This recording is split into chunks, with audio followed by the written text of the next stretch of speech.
I've got it, now you can too. It's the effing audacity. Now in a can.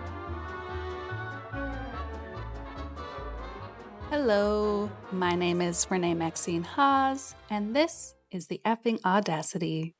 In this episode, I'm joined by Luciane, a digital nomad from Brazil who's going on her 3rd year of solo travel. I wanted to first ask you, how did you get the inspiration to set out and see the world? I was living by myself in an apartment. I was having actually comfortable life.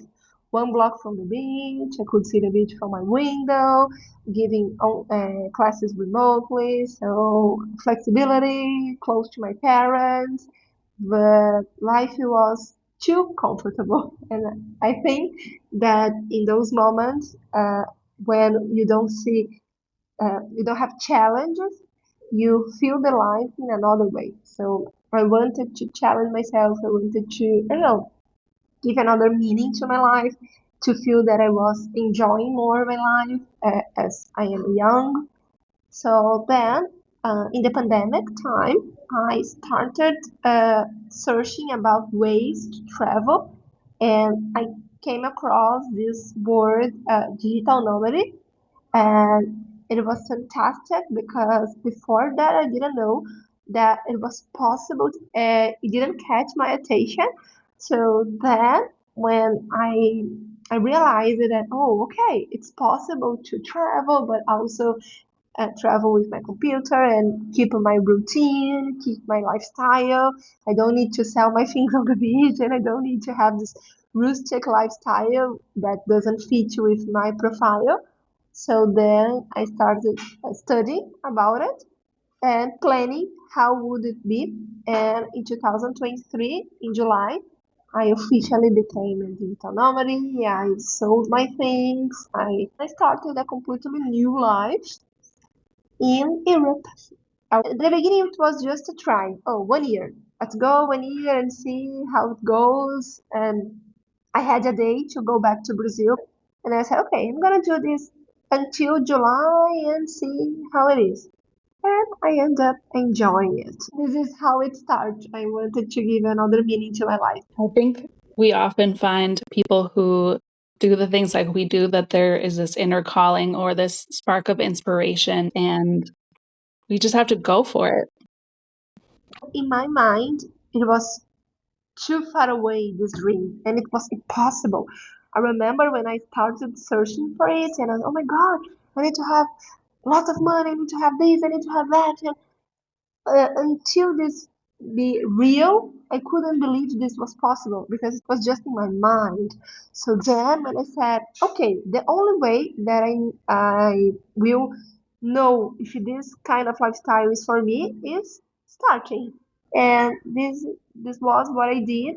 And now I have been learning through the process. You don't need to wait until be 100% prepared, 100% financial stable, because you will never be, ever. So one thing that was crucial for me, um, I was mentally and psychologically prepared. This I worried more in my preparation than financially. Of course, I prepared in money wise, but I prepared more the situations. I tried to plan how I would feel. I tried to imagine how kind of situations I would face. So with this in mind, I could anticipate some of the feelings that I would face. And okay, if this happens, how I would react? Of course, I wouldn't prepare 100%. There are things that just leaving, but this was my concern in advance, more than just money. This I think was a good start, and if I could go back, I would do the same thing. Yeah, it's sort of envisioning yourself in all of those situations. And then by envisioning yourself and realizing that, okay, I can handle all of this, or at least I know that I can figure it out, it gives you that courage to get out of your comfort zone and go for it. Did you know anybody at the time who had done something like this? Yes, I started following my friend's boss. because she was traveling through whole Asia. And my friend knows that I love traveling, and my friend said, "Oh, follow my boss on Instagram." And I started following her. At that time, she was working for a company, but now she is a self-employer. And this woman was an inspiration for me because I could see how she did this. Because as I said in the beginning, when I thought about traveling the world, I thought there was only one way. This girl showed me another perspective. Working on cafes, renting apartments sometimes, having another kind of lifestyle that for me it was more the way that I would like to live because I had this kind of lifestyle in my city. I didn't want to change it completely the way that I live my life. I think if I hadn't met her, if I hadn't followed her before I started my digital nomad experience, it wouldn't be the same because in my mind there was only one way to do this. And now there are 1,000 of ways. So then I said, oh, she's working at a cafe, she's going to theater, she's going to malls and continue having her life, but in another country. Wow, it's possible.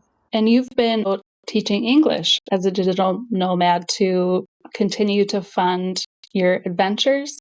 How have you been able to balance working remotely? Yeah, balance is the word because at the beginning I thought, oh, it needs to be 100%. So if you are not flexible, if you don't understand that there are days that things are gonna work 100%, there are days that they don't. You don't have 100% how to guarantee your internet connection. Now I have 1,000 of possibilities. I have like internet, my cell phone, Wi-Fi, and I have, thank you God, amazing students who understand my lifestyle and also understand the importance of my lifestyle not only for me but for them from all over the world. I always invite people that I meet on the road to talk to them. So for them, it's good as well to have this kind of international networking. Been teaching English for the past 10 years, so this helped as well. I think for me, the key to balance the things is talk to people, get the trust of the people, and be flexible. If you be 100%, oh, this is black and white, you will always suffer because in our kind of lifestyle, we cannot predict anything. You can be in an apartment having the best condition, pay $1,000 a month, and something happen. You can never predict, and you can never predict if you were at your hometown because things happen even if you are in your hometown. So being flexible helped me a lot, and I trained this when I was in my hometown before I started being a digital nomad. I trained how it was to be a digital nomad. So I use it to work in cafes. I use it to give classes in co-workings. I, I, I use it to put myself in those kind of situations to test how would it be in a real life. That's a brilliant strategy. I haven't heard that before.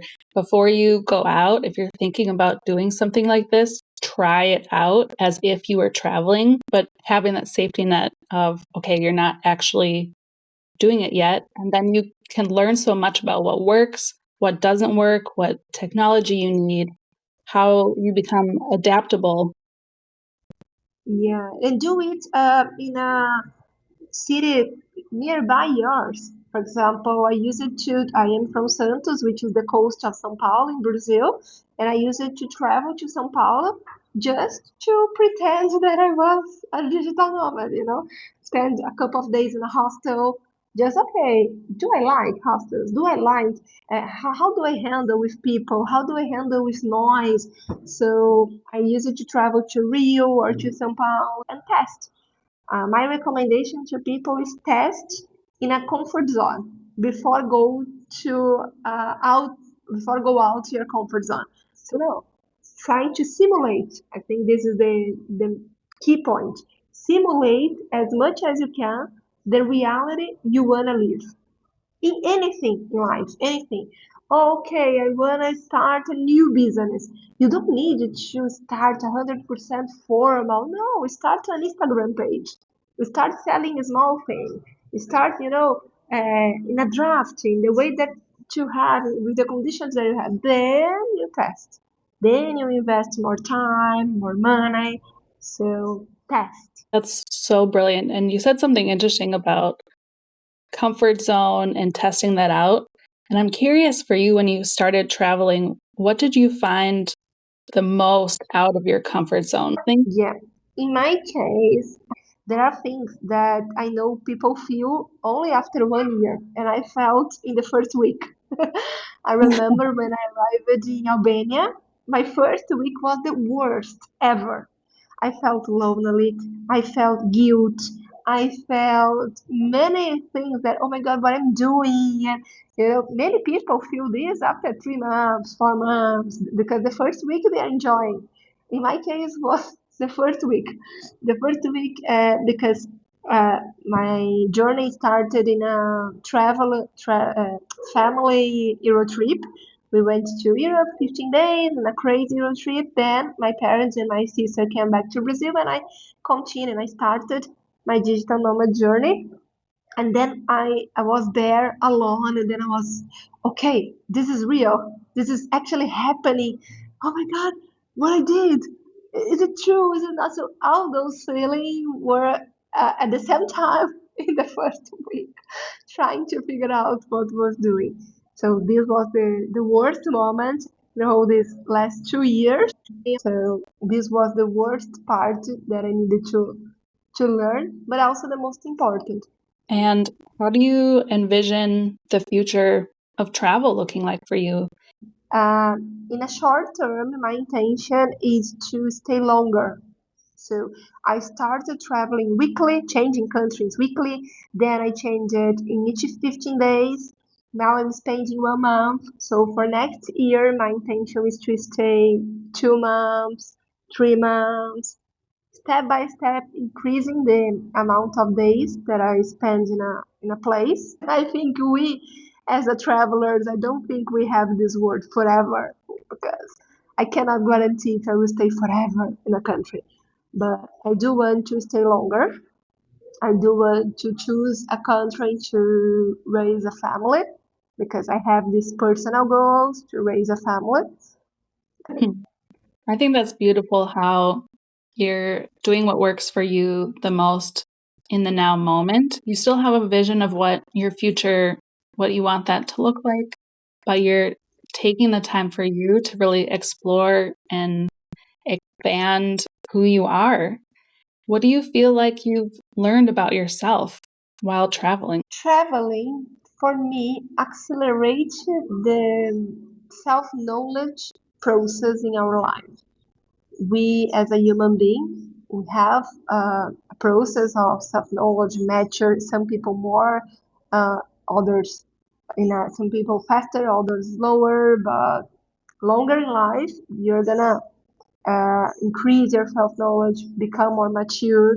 But when you travel, you accelerate this process, you make it faster. So in 2 years, I've lived, I don't know, 20 years. And I've learned so much about my good points, my strengths, but also about my weaknesses, how to deal with it. Uh, I'm trying to become more my friend, to love myself more because it's me and me. I make my money, I set my goals, and I go for it. Traveling helped me so much to help self love.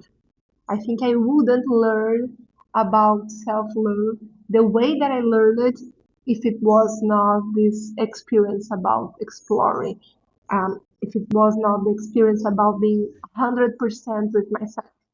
Be your best friend and look on the mirror and say, come on, it's just you and me. You know, it, I've found the same thing for myself as well. I really did become my best friend. When you do the solo travel, you're entirely in control of how you spend your time, where you go, what you do, how long you do it for. You learn what you like, what you don't like, and you sort of learn yourself in such a deep way and build this connection to yourself. Totally. And for example, now my sister is here with me this week. These last 4 days we were together, and it's her first time traveling by herself. And she was saying this, oh, how difficult it is to travel by herself. And for me nowadays, it's easier. If she wants to go to one place and I don't want to go, okay. I don't depend on her, and she doesn't depend on me. I think that when you know how to travel solo, you are a very good company because when you travel with someone, you don't depend on the person. If you could go back in time, what advice would you give yourself? I prepared myself very well mentally and physically. I would be more confident in my power of making money. I was not that in my first experience as a digital nomad in Europe. Most of the time, I prevent myself of doing something because worried about money. Oh, I will not go to this restaurant. I'm not going to do this thing. And looking back, it was such a mistake because that time will not go back. Maybe I can go again in Denmark, for example, but I don't know when. So enjoy, of course. My mentality is more focused on, come on, girl, you are here. You have fought so hard to be here. So now enjoy here. Don't be worried so much about the future. Maybe I would do this advice to don't worry too much. I think it's always about finding that balance. Yes, you want to go out and see and do all the things. Yes, you also have a budget, but yeah, don't be afraid that while you're on this journey, all of your money is going to disappear into nothing. Have confidence in yourself that the avenues in which you have, funded as a digital nomad, that it's going to work out for you. Just have that faith that the path that you're on is going to all work out. Yeah, and it's about faith as well. This year I'm much more connected with faith. To believe, to have faith, to have your connection with your spirituality was a really good thing to include in my backpack. I wanted to thank you for joining me on the podcast today. And is there any way, if people are interested in learning English, that they can find you? Yeah, especially Brazilian ones, teaching them, especially not only English, but teaching them how to overcome their fears, how to be more confident, how to be able to do this, to be interviewed 100% in English. What an amazing thing. And so I think this is something that I do for people. I help people overcome their challenge in a new way. And also this year I've started teaching Portuguese. So if you want to learn Portuguese or Spanish, I'm also starting teaching these two languages, Portuguese and Spanish. So it will be a pleasure. My YouTube is Luciane. This Luciane, I know that is a little bit hard to pronounce. So it's Luciane. Luciane. And my last name, Alipio. Alipio. Alipio. So you can find me on YouTube and also on Instagram through this name, Luciane Alipio. I've already witnessed how my story has inspired big decisions in others' lives.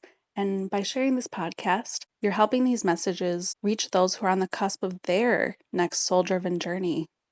It's exciting to know that if you share this podcast, it will, without a doubt in my mind, lead to great joy in someone's life. Be a part of creating a ripple effect that inspires the world to have courage and live authentically.